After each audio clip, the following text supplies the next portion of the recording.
Hello friends, அனைவருக்கும் உற்சாகமான வணக்கம். லிமிட்லெஸ்ங்கற ஒரு மூவில ஹீரோ ஒரு மேஜிக் பில் எடுத்து வாயில போட்ட உடனே அவருடைய மூளை பயங்கர வேகமா செயல்பட ஆரம்பிக்கும். ரொம்ப சூப்பர் ஃபாஸ்டா எல்லா ஸ்டாக் மார்க்கெட் எல்லா டீடைலும் பெர்ஃபெக்ட்டா சொல்லுவாரு. அந்த மாதிரி ஒரே ஒரு மேஜிக் பில் உங்களுடைய வாழ்க்கையில இருக்கக்கூடிய எல்லா பிரச்சனைகளையும் சால்வ் பண்ணும். உங்களுடைய மூளையே மிக வேகமா செயல்பட வைக்கும். எல்லா பிரச்சனைகளுக்கும் சொல்யூஷன் தரும். உங்களுடைய மேனிஃபெஸ்டேஷன் ஸ்பீட் அதிகமாக்கும்னு சொன்னா நம்ப முடியுமா? 5000 வருடங்களா யோகிகளும் ரிஷிகளும் செயின்ட்ஸும் ஒவ்வொரு மதத்திலையும் இத பத்தி டீடைலா சொல்லியிருக்காங்க. அந்த டூல் தான் மெடிடேஷன், தியானம். தியானத்தை பத்தி ஃபுல்லா ஒரு 15 பவர்ஃபுல்லான மெடிடேஷன் டூல்ஸும், மெடிடேஷனோட பெனிஃபிட்ஸ் என்ன, மெடிடேஷனுக்கும் மேனிஃபெஸ்டேஷனுக்கும் என்ன சம்பந்தம், என்னென்ன மாதிரி மெடிடேஷனை எப்படி பண்ணணும், இதெல்லாம் தான் இந்த வீடியோல ரொம்ப டீடைலா பார்க்க போறோம். வாங்க வீடியோக்குள்ள போகலாம்.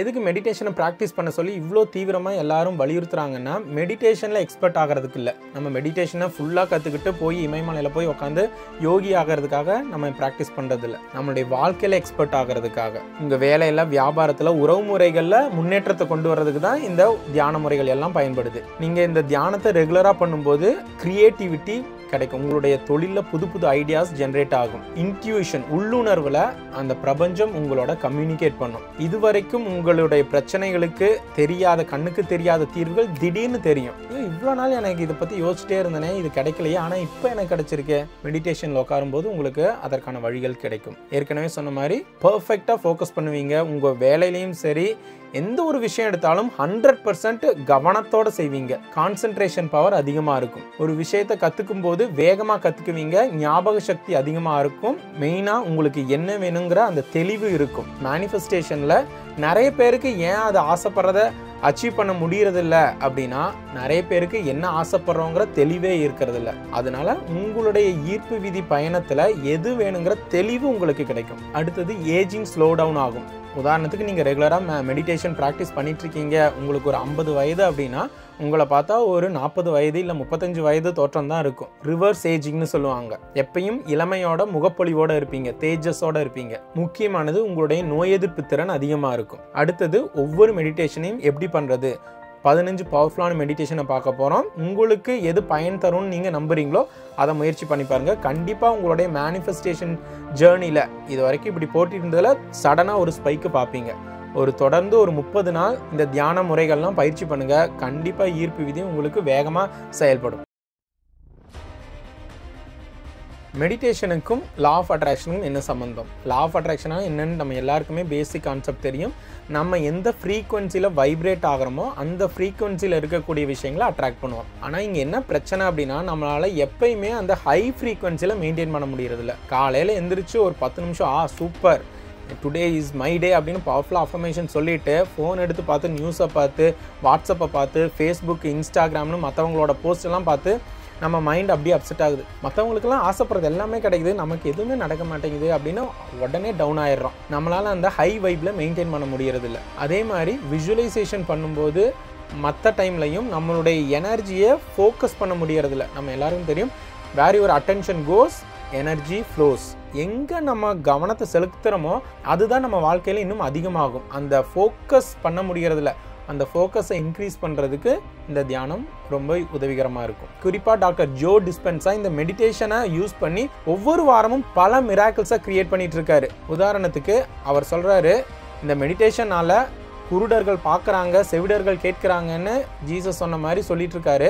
அவரோட யூடியூப் சேனலில் போய் பார்த்தீங்கன்னா அவ்வளோ டெஸ்டிமனிஸ் இருக்கும். ஒரு வயசானவர் சொல்கிறாரு, எனக்கு கிட்னியில் கேன்சர் இருக்குன்னு டாக்டர் சொல்லிட்டாங்க, இன்னும் ஒரு சில மாதங்கள் தான் நீ உயிரோடு இருப்பேன்னு சொல்லிட்டாங்க. அப்போ எனக்கு ஒருத்தர் இந்த டாக்டர் ஜோ டிஸ்பென்ஸாவோட புக்கை கொடுக்குறாரு.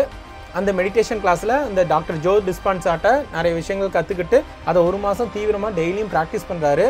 1 மாதம் கழித்து மறுபடியும் டாக்டர்கிட்ட போய் எல்லாம் டெஸ்ட் பண்ணி பார்க்குறாங்க. இன்னும் மிராக்கிள், இந்த படத்துலலாம் சொல்லுவாங்களே இட்ஸ் அ மெடிக்கல் மிராக்கிள் அப்படிங்கிற மாதிரி மிராக்குலஸாக இந்த சிறுநீரகத்தில் இருந்த அந்த கேன்சர் குணமாயிருக்கு. இது ஒரு சாதாரண டெஸ்டிமனி தான். இதே மாதிரி நிறைய பேர் சொல்லியிருக்காங்க. எல்லா மேனிஃபெஸ்டேஷன் எக்ஸ்பர்ட்ஸும் சொல்கிறது, மேனிஃபெஸ்டேஷனில் 80% இன்னர் ஒர்க், 20% தான் அந்த இன்ஸ்பயர்டு ஆக்ஷன், செயல்களில். அதனால உங்களை நீங்கள் ஸ்பிரிச்சுவலாக உங்களுடைய ஃப்ரீக்வன்சிக்கு அலைன் பண்ணுறதுக்கு தான் இந்த தியான முறைகள் எல்லாமே உதவுது.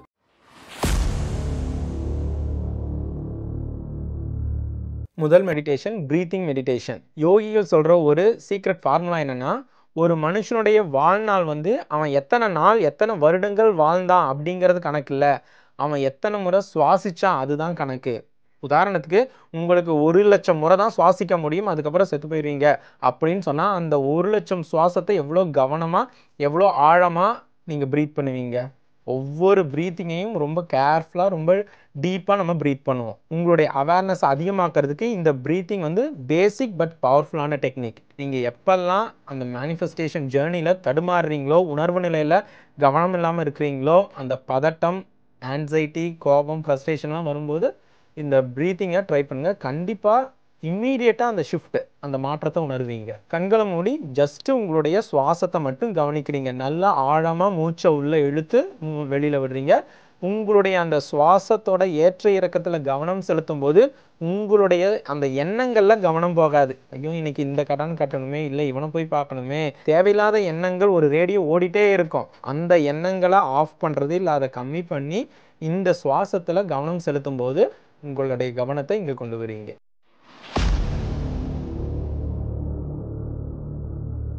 Sound healing. நீங்கள் படம் பார்க்கும்போதெல்லாம் நல்லா உன்னிப்பாக கவனித்து பார்த்தீங்கன்னா தெரியும். ஒரு பேய் படம் பார்க்குறீங்க அப்படின்னா அந்த பயத்தையும் படபடப்பையும் தூண்டுறது என்ன? ஒரு சஸ்பென்ஸ் த்ரில்லர் மூவி பார்க்கும்போது உங்களை சீட்டோட நுனிக்கு கொண்டு வர்றது என்ன? இசை. அந்த பேக்ரவுண்ட் மியூசிக் இல்லாமல் அதை பார்த்தீங்கன்னா அவ்வளோ பயமோ அவ்வளோ சஸ்பென்ஸோ இருக்காது. அந்த பேக்ரவுண்ட் மியூசிக் தான் உங்களுக்குள்ள அந்த எமோஷன்ஸை இன்டியூஸ் பண்ணுது. அதே மாதிரி தான் சோக காட்சிகளையும் சரி, ரொமான்டிக் சீன்ஸ்லையும் அந்த ஃபீலிங்ஸை, அந்த உணர்வுகளை கொண்டு வர்றதுக்கு இந்த இசை ரொம்ப முக்கியமான பங்கு வகிக்குது. அதனால உங்களுடைய உணர்வுகளை தூண்டுறதுக்கும் காம் டவுன் பண்ணுறதுக்கும் இந்த மியூசிக் மெடிடேஷன் ரொம்ப ரொம்ப பவர்ஃபுல்லான மெடிடேஷன். யூடியூப்பில் மெடிடேஷன் மியூசிக்னு போட்டாலே ஏகப்பட்ட சேனலில் ரொம்ப இதயத்தை அமைதிப்படுத்துகிற மாதிரியான இசைகள்லாம் இருக்கும். நீங்கள் அந்த ஹெட்ஃபோன் போட்டுட்டு அந்த இசையோட ஒன்றிணைந்து அந்த ரிதமை மட்டும் ஃபாலோ பண்ணிங்கன்னா அந்த எண்ணங்கள்லேருந்து விடுபட முடியும். நீங்கள் இந்த மியூசிக் மெடிடேஷனையும் ப்ரீத்திங் மெடிடேஷனையும் மிக்ஸ் பண்ணி கூட பண்ணலாம். அந்த இசையை கேட்டுட்டு உங்களுடைய சுவாசம் ஏற்ற இறக்கத்தில் கவனம் செலுத்தலாம்.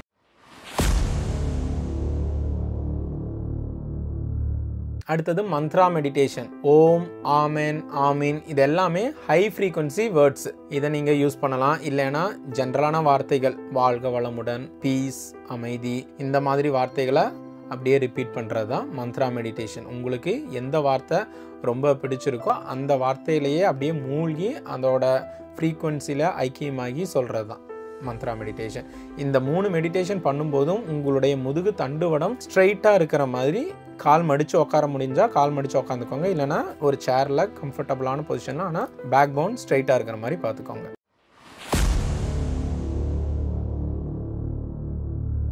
அடுத்தது தேர்ட் ஐ ஓப்பனிங் மெடிடேஷன். 3வது கண். நெற்றிக்கண்ணை திறப்பினும் குற்றம் குற்றமேனு நக்கீரர் சொன்ன மாதிரி நெற்றியில் ஒரு கண் இருக்கா? நெற்றிக்கண்கிறது இந்த சயின்டிஸ்ட்லாம் என்ன சொல்கிறாங்க அப்படின்னா, நம்மளுடைய தலையில் பீனியல் கிளாண்ட் அல்லது பைனியல் கிளாண்டுன்னு ஒரு சுரப்பி இருக்குது, அதுதான் நெற்றிக்கண்ணு சொல்கிறாங்க. உதாரணத்துக்கு இந்த பின்மண்டையும் இந்த இடமும் சென்டராக மீட் ஆகிற அந்த லைனில் நடுப்புள்ளி தான் அந்த பீனியல் கிளாண்ட் இருக்கிற இடம். அந்த இடத்த நீங்கள் கவனம் செலுத்தலாம். அப்படி கவனம் செலுத்த முடியாதவங்க 2 புருவத்துக்கும் நடுவில் இந்த போர்ஷனில் கண்களை மூடி உங்களுடைய பார்வை 2ம் இன்க்ளைண்டாக கிராஸாக போய் இந்த இடத்த ஃபோக்கஸ் பண்ணுற மாதிரி நீங்கள் பார்க்கலாம் கண்களை மூடிட்டு. அப்படி பார்க்கும்போது இந்த இடத்துல அழுத்தம் தரும்போது உங்களுக்கு அந்த கான்ஷியஸ்னஸ் இன்னும் அதிகமாகும். டிவைனிட்டி, அந்த தெய்வீகத்தன்மையோட இரண்டரை கலக்கிறது. உங்களுடைய வாழ்க்கையோட பர்பஸ், நான் இந்த உலகத்துக்கு வந்ததுக்கான காரணம் என்ன அப்படிங்கிறத தெரிஞ்சுக்கலாம். எல்லா மெடிடேஷனுமே அதிகாலை இந்த பிரம்ம முகூர்த்த நேரத்தில் பண்ணுறது ரொம்ப ரொம்ப நல்லது. இது குறிப்பாக கரெக்டாக ஒரு 3:40 5 மணி 5:30 இதை நீங்கள் பண்ணிங்கன்னா ரொம்ப ரொம்ப பவர்ஃபுல்லாக இருக்கும்.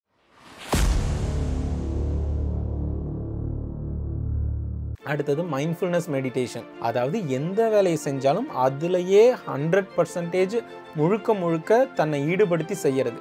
பாத்திரம் வளர்க்கினா கூட என்னை விட பெஸ்ட்டாக யாருமே பாத்திரம் வளர்க்க முடியாதுங்கிற அளவுக்கு அதோட ஈடுபட்டு செயல்படுறது. ஒரு டீ குடித்தா கூட அந்த டீ குடிக்கும்போது நிறம், திடம், சுவை, மனம் எல்லாத்தையும் நுகர்ந்து ஃபோனை நோண்டாமல் அதில் ஈடுபடுறது. ஏன் இதை பண்ணணும் அப்படின்னா, மைண்ட்ஃபுல்னஸ் இல்லாததுனால தான் நம்மளால் எதுலேயுமே 100% கவனம் செலுத்த முடியறதில்ல. இப்போ ஒருத்தட்ட நீங்கள் பேசும்போது கூட அந்த உரையாடலை உங்களால் 100% செலவழிக்க முடியறதில்ல. வீட்டில் போய் உக்காந்து ஹஸ்பண்ட் ஆர் ஒய்ஃப் ஏதோ சொல்லிட்டு இருப்பாங்க, நம்ம பாட்டுக்கு செல்ல நோண்டிட்டு இருப்போம், இல்லை கேட்டுகிட்டே இருந்தாலும் நம்மளுடைய சிந்தனைகள் வேற பக்கம் இருக்கும். இதுதான் உறவு சிக்கல்களுக்கு காரணமாக இருக்கும். காலையிலேருந்து ராத்திரி வரைக்கும் எல்லா வேலைகளையும் இந்த மைண்ட்ஃபுல்னஸ் மெடிடேஷன் பண்ணுறது கஷ்டம். அதுக்கு பதிலாக ஏதாவது ஒரு சில வேலைகளில் மட்டும் குறிப்பிட்ட நேரம் நான் முழு கவனம் செலுத்த போகிறேன் அப்படின்னு அந்த பர்டிகுலர் வேலையில் மட்டும் நீங்கள் கவனம் செலுத்தலாம்.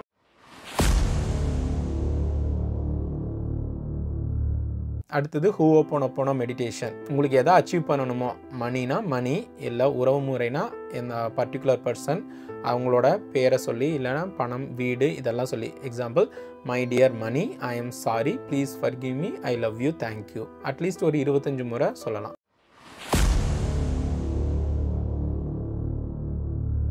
நீங்கள் ஒரு ஊருக்கு போயிட்டுருக்கீங்க, உதாரணத்துக்கு மதுரைக்கு போயிட்டுருக்கீங்கன்னு வச்சுக்கோங்க. போகும்போது ஒரு இடத்துல மதுரைக்கான வழி தெரியல, ஆனால் முன்னாடி ஒரு சைன் போர்டு தெரியுது, மதுரைன்னு போட்டு முன்னாடி போட்டிருக்குது, இல்லைனா இந்த டைரெக்ஷனில் போட்டிருக்குன்னு வச்சுக்கோங்க. பார்த்துட்டு இப்படின்னு திரும்பினீங்க, இந்த பக்கம் ஒரு போர்டு அந்த சைடில் மதுரைன்னு போட்டிருக்கு. இப்படின்னு திரும்பி பார்த்தா இந்த பக்கம் ஒரு போர்டு மதுரைன்னு போட்டிருக்கு. பேக்கில் பார்த்தா பேக் சைடில் மதுரைன்னு போட்டிருக்கு. இந்த மாதிரி குழப்பமான சூழ்நிலைகள் பல சமயம் நமக்கு வரும். எந்த பிரச்சனைக்கு எந்த சொல்யூஷன் எடுக்கிறது? பார்த்தா எல்லாமே ஒரே மாதிரி இருக்கும், எல்லா தீர்வுகளும் இதுக்கு பொருந்துற மாதிரியே தோணும். ஆனால் இந்த மெடிடேஷனை நீங்கள் ப்ராக்டிஸ் பண்ணும்போது ஒரே ஒரு மதுரை போர்டு மட்டும் பிளிங்க் ஆகும். அதாவது ஒரே ஒரு பர்ஃபெக்ட் சொல்யூஷன் மட்டும், இதுதான் இந்த பிரச்சனைக்கான சரியான தீர்வுன்னு தோணும். அந்த தீர்வு எப்படின்னு நமக்கு தெரியல அப்படின்னா போர்ட் ரூம் டெக்னிக்ங்கிற ஒரு பவர்ஃபுல்லான டெக்னிக் இருக்குது.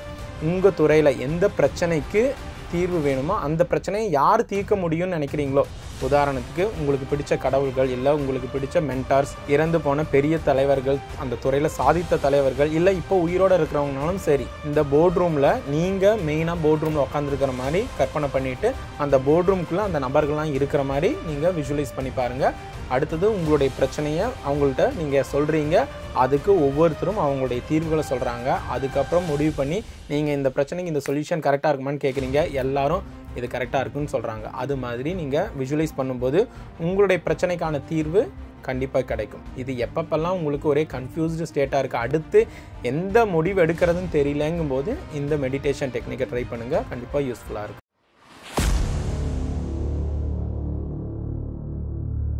அடுத்தது கம்பேஷனேட் மெடிடேஷன் அல்லது லவ்விங் கைண்ட்னஸ் மெடிடேஷன்.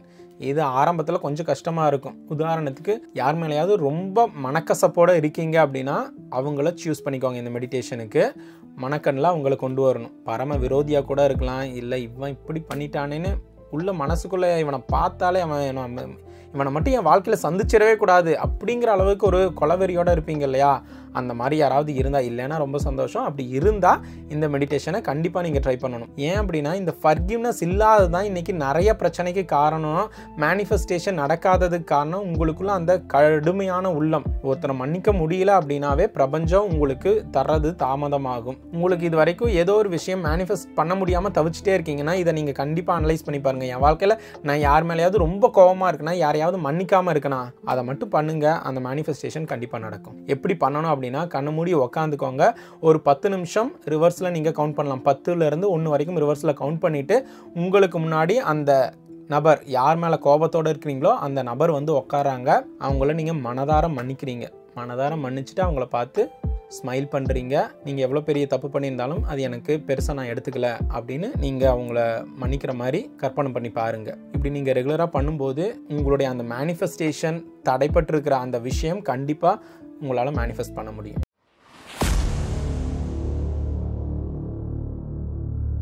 அடுத்தது டிஜிட்டல் டிடாக்ஸ்.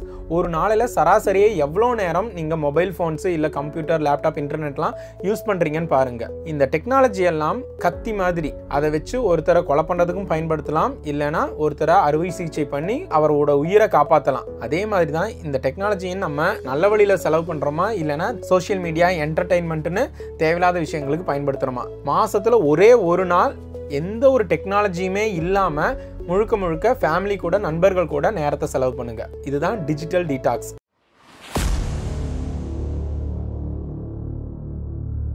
அடுத்தது இன்னர் சைல்டு ஹீலிங். நம்ம இன்னைக்கு இருக்கக்கூடிய முக்காவாசி பிரச்சனைகளுக்கு காரணம் நம்மளுடைய குழந்தை பருவத்தில் நடந்த நிகழ்வுகள் தான் சயின்டிஸ்ட் எல்லாம் சொல்கிறாங்க. ஒரு குழந்தை அதனுடைய தாயின் வயிற்றில் இருக்கக்கூடிய அந்த கடைசி 3 மாதங்கள்லேருந்து 7 வயது வரைக்கும் எந்த மாதிரியான சூழ்நிலைகள் பிரச்சனைகளை சந்திக்குதோ அதுதான் அந்த குழந்தையோட மைண்டை ப்ரோக்ராம் பண்ணுது. அதை பொறுத்து தான் அதனுடைய வாழ்நாளில் நடக்கக்கூடிய எல்லா பிரச்சனைகளுக்கும் ஒவ்வொரு நாளும் எப்படி அந்த பிரச்சனையை சமாளிக்கிறதுங்கிறது அந்த முதல் 7 வருடங்களுக்கு நடந்த விஷயங்கள் தான் காரணம். அதனால உங்களுடைய வாழ்க்கையில் அப்படியே ரீவைண்ட் பண்ணி பாருங்கள். சின்ன வயசில் நடந்த எல்லா நெகட்டிவான இன்சிடென்ட்ஸையும் ரீவைண்ட் பண்ணி பாருங்கள். 5 நிமிஷம் மைண்டை காம் டவுன் பண்ணிவிட்டு அதை ரீவைண்ட் பண்ணி பார்த்துட்டு உங்களோட குழந்தை பருவத்துக்கே போய் இப்போ இருக்கிற நீங்கள் அந்த குழந்தை பருவத்தில் இருக்கக்கூடிய உங்களை சந்திக்கிறீங்க.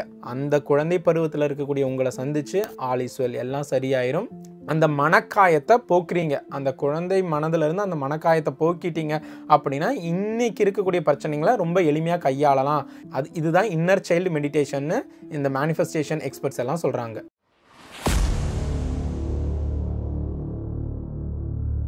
அடுத்தது செல்ஃப் என்கொயரி. இது காலையில் பண்ணணுன்னு அவசியம் இல்லை. நீங்கள் எப்போ தனிமையில் இருக்கிறீங்களோ இந்த 3 கேள்விகளை கேட்டு பார்க்கலாம். ஹூ ஆம் ஐ, நான் யார்?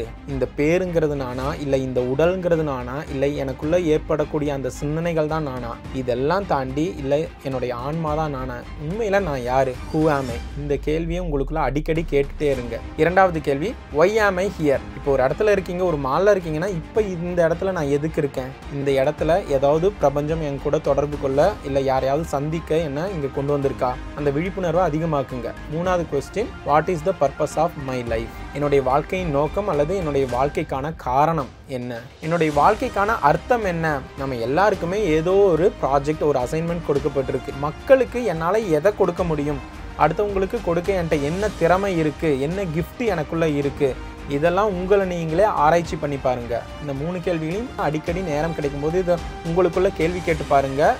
பிரபஞ்சம் உங்களோட கம்யூனிகேட் பண்ணுறதை ஃபீல் பண்ணுவீங்க. நிறைய பேருக்கு என்ன பிரச்சனை அப்படின்னா அவங்களுடைய நோக்கம், அவங்களுடைய வாழ்க்கைக்கான காரணம் வேற ஒரு விஷயமா இருக்கும். ஆனால் இவங்களுடைய பயணம் வேறு திசையில் இருக்கும். எப்போ என்னுடைய கிஃப்ட் என்ன, என்னுடைய திறமை என்ன, இதுதான் என்னுடைய பர்பஸ் அப்படின்னு நான் உணர்றனோ அப்போ தான் அதற்கான கேள்விக்கான பதில் கிடைக்கும்.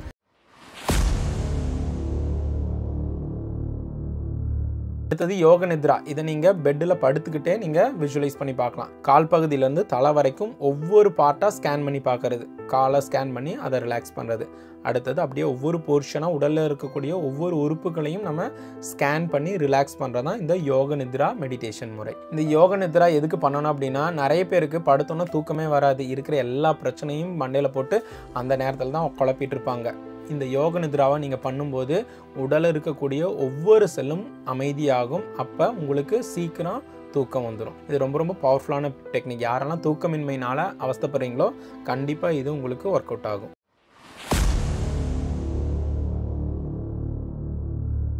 அடுத்தது ஸ்டெடி கேசிங். அதாவது ஒரு மெழுகுவர்த்தியில் அதனுடைய வெளிச்சத்தை, அந்த தீபத்தை பார்க்குறது. இது எதுக்காகனா நம்மளுடைய கான்சன்ட்ரேஷன் பவர் அதிகமாக்குறதுக்கும் அந்த சிந்தனைகளிலிருந்து கவனத்தை இந்த ஒளிக்கு நம்ம திருப்புறதுக்கும். ஒரு கேண்டிலில் ஒரு 10 நிமிஷம் அதை அப்படியே கவனமாக பாருங்கள். நீங்கள் நேச்சுரலாக கண்ணிமைக்கிறதா நினச்சிக்கலாம். அடிக்கடி கண்ணிமைக்காமல் இருங்க. ரொம்ப கண்ணிலேருந்து தண்ணி வருது அப்படின்னா இதை ஸ்டாப் பண்ணிடுங்க. கடந்த 3 மாதத்துக்குள்ளே ஏதாவது கண் ஆப்ரேஷன் பண்ணியிருக்கீங்க அப்படின்னா இதை பண்ண வேண்டாம். இல்லை கேண்டிலுக்கு பதிலாக ஏதோ ஒரு ஆப்ஜெக்ட், ஒரு சின்ன காயின் இல்லைன்னா முழு நிலவு அன்னைக்கு பௌர்ணமியில் அந்த நிலா வெளிச்சத்தை உன்னிப்பாக கவனிக்கிறது, அந்த நிலாவோட வெளிச்சத்திலேயே முழு கவனத்தை செலுத்துறது. இந்த மாதிரி ஒவ்வொரு பர்டிகுலர் ஆப்ஜெக்டில் நம்மளுடைய கவனத்தை செலுத்துறது தான் ஸ்டெடி கேசிங் மெடிடேஷன். இதை முயற்சி பண்ணி பாருங்கள். அந்த சிந்தனைகள்லேருந்து ரொம்ப அடிக்கடி ஓவர் திங்கிங் பிரச்சனை நிறைய பேர் இருக்குது. ஏகப்பட்ட விஷயங்கள்லாம் நம்ம மைண்டில் இது இந்தான்னு மைண்டு காட்டிகிட்டே இருக்கும். இந்த விஷயத்துக்கெல்லாம் இவ்வளோ பிரச்சனை இருக்குது, என்ன நீ பண்ணிகிட்டு இருக்கேன்னு உங்களை குறை சொல்லிகிட்டே இருக்கும். அது எல்லாத்துலேருந்தும் விடுதலை பண்ணுறதுக்கு இந்த மெடிடேஷன் முறைகள்லாம் ஹெல்ப்ஃபுல்லாக இருக்கும்.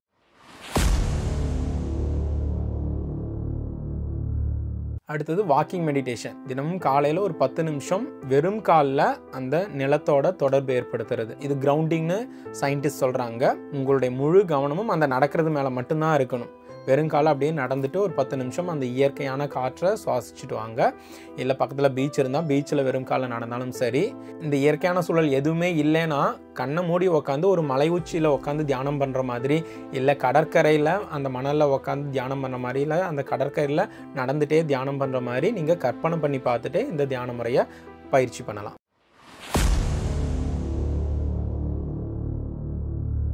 சக்ரா ஹீலிங் மெடிடேஷன் ரொம்ப ரொம்ப பவர்ஃபுல்லான மெடிடேஷன். நம்மளுடைய உடல்ல கண்ணுக்கு தெரியாத சக்கரங்கள் இருக்குன்னு எல்லா யோகிகளும் முனிவர்களும் சொல்லியிருக்காங்க. ஒரு 7 சக்கரங்கள் ரொம்ப பவர்ஃபுல்லான சக்கரம் இந்த அலைன்மெண்ட்ல இருக்கு. கீழே இருந்து ஒவ்வொரு சக்கரமா என்ன, அதை எப்படி நம்ம மெடிடேட் பண்றது. ஃபர்ஸ்ட் சக்கரம் மூலாதாரம் அல்லது ரூட் சக்ரா.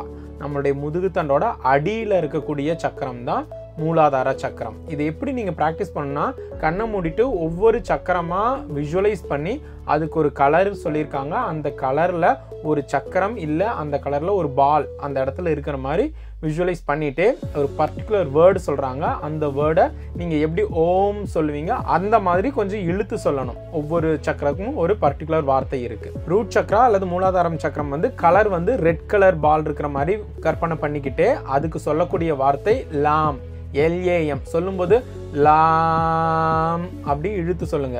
அடுத்தது சேக்ரல் சக்ரா அல்லது சுவாதிஷ்டானா. கரெக்டா எக்ஸாக்டா தொப்புள் இருக்கிற இடத்துல அந்த சக்கரம் இருக்கு. அதுக்குரிய கலர் ஆரஞ்சு கலர். ஆரஞ்சு கலர்ல ஒரு சக்கரம் இருக்க மாதிரி கற்பனை பண்ணிட்டு சொல்லக்கூடிய வார்த்தை VAM, VAM. அடுத்தது சோலார் பிளெக்சஸ் அல்லது மணிப்புரா சக்ரா. தொப்புளுக்கும் நெஞ்சுக்கும் இடையில இருக்கக்கூடிய அந்த பகுதியில இந்த மணிப்புரா சக்ரா இருக்கு.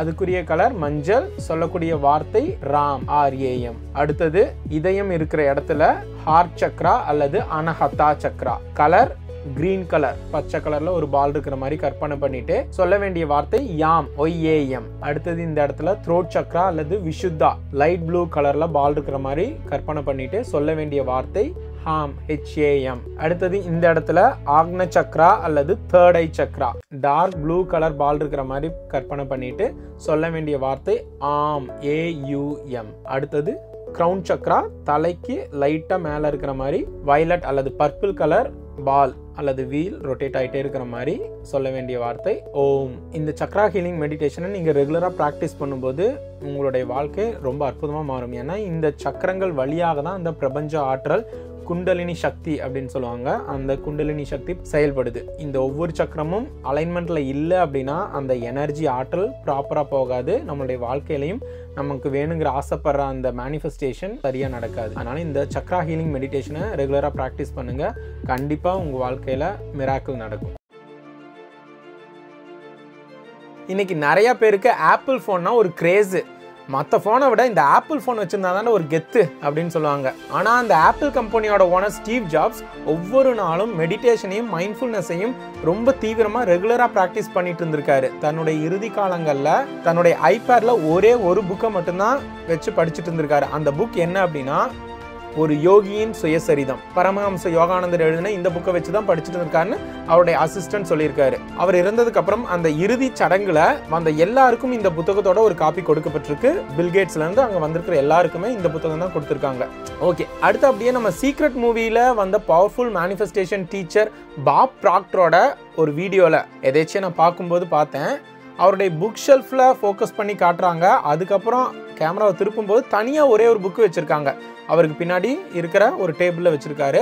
அந்த புக் என்ன அப்படின்னா அதே பரமஹம்ச யோகானந்தர் எழுதின சயின்டிஃபிக் ஹீலிங் அஃபர்மேஷன்ஸ். இந்த புக் தமிழ்லையும் கிடைக்கும். இது ரொம்ப ரொம்ப பவர்ஃபுல்லான அஃபர்மேஷன்ஸ் அடங்கிய புக்கு.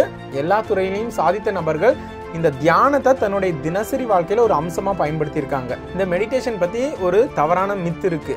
அது என்ன அப்படின்னா மெடிடேஷன்னா கம்ப்ளீட்டா திங்கிங்கை ஸ்டாப் பண்றது, எண்ணங்களே வராம தடுக்கிறது தான் தியானம்னு நினைச்சிட்டு இருக்கோம். ஆனா அப்படி இல்லை. நமக்கு எந்த மாதிரியான எண்ணங்கள் வருது அப்படிங்கிறதுல கவனம் செலுத்தி அதில் இன்னும் அதிக விழிப்புணர்வோடு இருக்கிறது, அந்த அவேர்னஸை இன்னும் அதிகமாக்குறது தான் தியானம். நம்மளுடைய பாரம்பரிய உணவுகளான கம்பு, ராகி இதெல்லாம் எடுத்துட்டு நூடுல்ஸு, பீஸா, பர்கர்னு நம்ம கையில் கொடுத்த மாதிரி பாரம்பரிய பவர்ஃபுல் டெக்னிக்கான இந்த மெடிடேஷனும் நம்மளுடைய கல்ச்சர்லேருந்து மறைக்கப்பட்டு கஷ்டப்பட்டு வேலை செய்ய, கஷ்டப்பட்டு படி, அப்போ தான் வாழ்க்கை நல்லா இருக்கும் அப்படிங்கிற மாற்று கருத்தை நம்ம மைண்டில் ப்ரோக்ராம் பண்ணியிருக்காங்க. அதை ரீப்ரோக்ராம் பண்ணுறதுக்கு இந்த மெடிடேஷன் டெக்னிக்ஸ் எல்லாமே ரொம்ப ஹெல்ப்ஃபுல்லாக இருக்கும். அதனால இந்த வீடியோவில் நம்ம பார்த்த அனைத்து தியான முறைகளையும் நீங்கள் ட்ரை பண்ணி பாருங்கள். இதை விட இன்னும் பெஸ்ட்டாக உங்களுக்கு தெரிஞ்ச தியான முறை இருந்தால் கமெண்ட் பண்ணுங்கள்.